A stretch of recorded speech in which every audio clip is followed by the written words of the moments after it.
अमीर वर्सेस गरीब का घर। एक गांव में मुन्नी नाम की एक लड़की अपनी माँ के साथ एक छोटे से घर में रहती थी। उनका छोटा सा घर ईंटों से बना था। वो घर इतना छोटा था कि घर के अंदर जाओ तो खत्म हो जाता था, पर वो लोग कर भी क्या सकते थे, वो बहुत गरीब जो थे। मुन्नी की माँ घर घर जाकर काम करती थी। उसकी रोजी रोटी पर ही उनका गुजारा चलता था।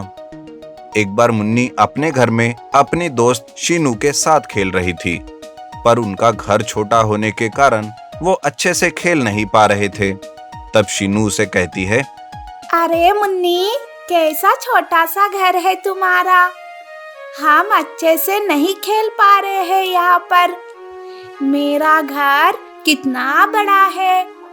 तुम ही आज से मेरे ही घर आया करो खेलने। मैं चलती हूँ। ऐसा कहकर शीनू वहां से चली जाती है। मुन्नी को ये बिल्कुल भी अच्छा नहीं लगता। शाम को माँ जब काम से वापस घर आती है, तब मुन्नी उसे कहती है, अरे माँ, ये कैसा छोटा सा घर है। मैं ठीक से खेल भी नहीं पाती यहाँ पर। अरे बेटा, खेलना है तो दोस्तों के साथ बाहर मैदान में खेलो ना। माँ, धूप में कैसे बाहर खेले। मुझे इस घर में नहीं रहना है। मुझे बड़ा घर चाहिए माँ। अरे ये क्या बेटा, कैसी बात कर रही हो। घर छोटा ही सही, पर खुद का तो है ना। और हमारी इतनी ही औकात है बेटा। और हाँ, अगर तुम्हें बड़ा घर चाहिए तो पढ़ लिख कर कुछ बन और फिर खरीद बड़ा सा घर। पर मुन्नी माँ की एक भी बात नहीं सुनती। हमेशा मुन्नी बड़े घर की जिद ही करती रहती है, जिस वजह से माँ बहुत परेशान हो चुकी थी। एक बार मुन्नी अपने दोस्त शीनू के घर जाती है। शीनू का घर बहुत बड़ा था, क्योंकि शीनू एक अमीर माँ बाप की लड़की रहती है, जिस वजह से उसका घर भी बहुत बड़ा रहता है। शीनू का घर देखकर मुन्नी उसे कहती है, अरे शीनू, तुम्हारा घर कितना बड़ा है।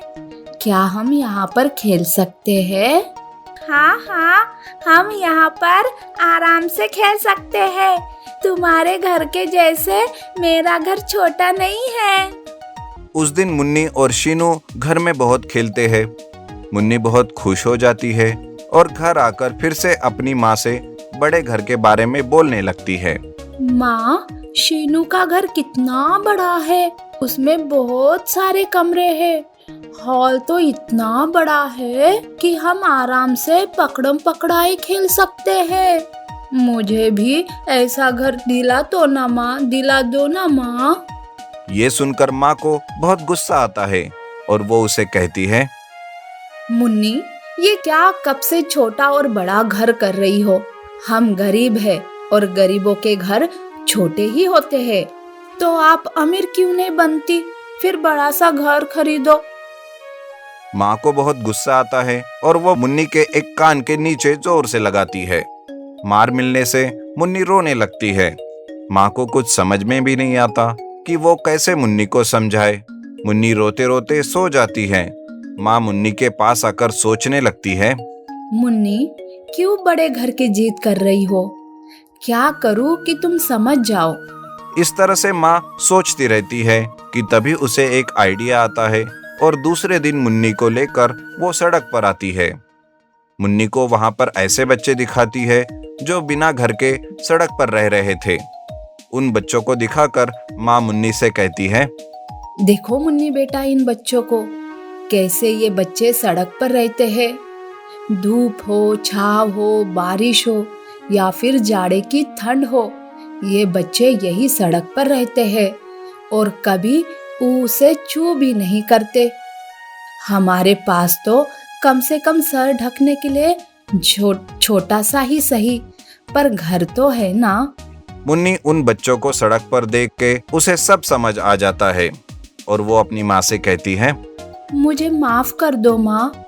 शीनू का बड़ा घर देखकर मैं भूल गई थी कि हम गरीब हैं। पर माँ, मैं आपसे वादा करती हूँ कि पढ़ लिख कर बड़ी होकर नौकरी करूँगी और तब मैं तुम्हारे लिए खुद के पैसों से बड़ा घर खरीदूंगी। हाँ मेरी बेटी, खूब मन लगाकर पढ़ना, तुम्हारी सारी मनोकामनाएं पूरी होंगी। माँ बड़े प्यार से मुन्नी को गले लगा लेती है और तब से मुन्नी बड़ा और छोटा घर ऐसा कोई फर्क नहीं करती और खूब पढ़ने लिखने लगती है और माँ को उसके कामों में मदद भी करती है। ब्रिक्सवेल heater with swimming pool. Betul नाम के गांव में सुंदरलाल नाम का आदमी अपने पोते महेश, बेटे और बहू के साथ रहता था। सुंदरलाल अपने पोते से बहुत प्यार करता था, जिस वजह से महेश सर पर चढ़ गया था। एक बार बहू सुंदरलाल से कहती है, पिताजी, आप महेश की सारी ख्वाहिशें पूरी करते हो, किसी बात के लिए मना नहीं करते, कभी गुस्सा भी नहीं करते। कहना क्या चाहती हो बहू?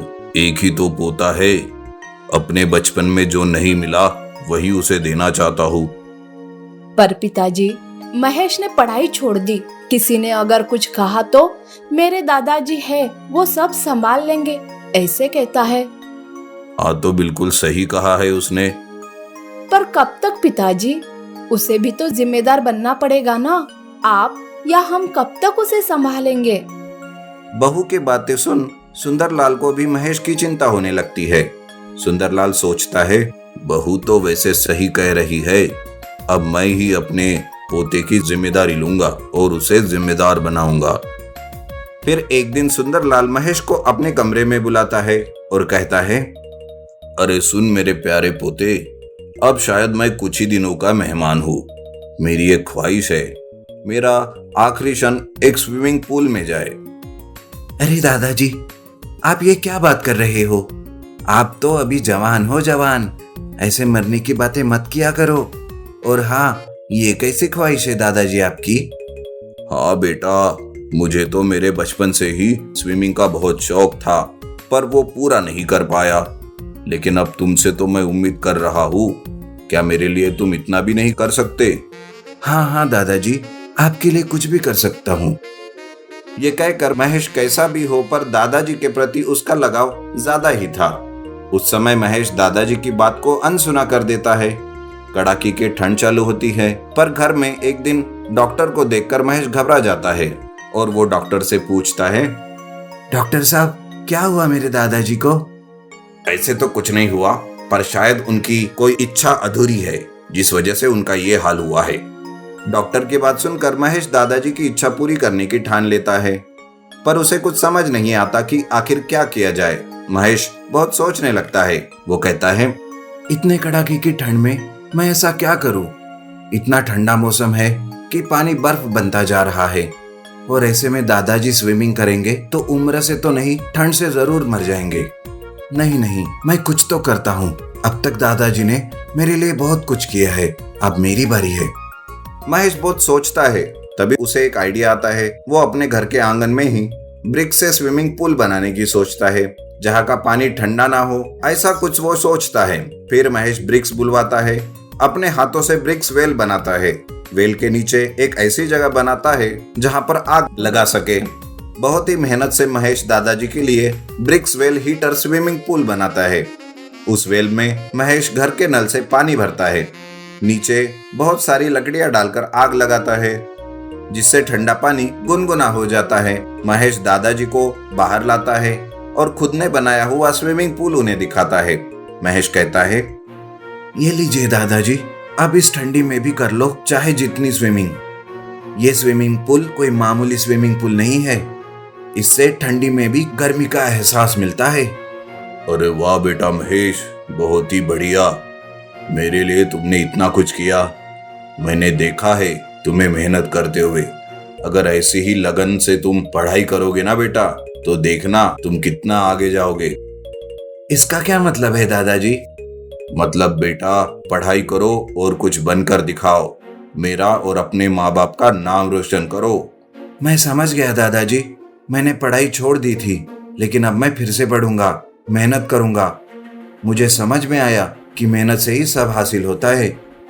इस तरह महेश अपने दादाजी के लिए एक ब्रिक्सवेल हीटर स्विमिंग पूल बनाकर देता है और उस दिन से पढ़ाई भी शुरू करता है और दादाजी की हर बात मानता है।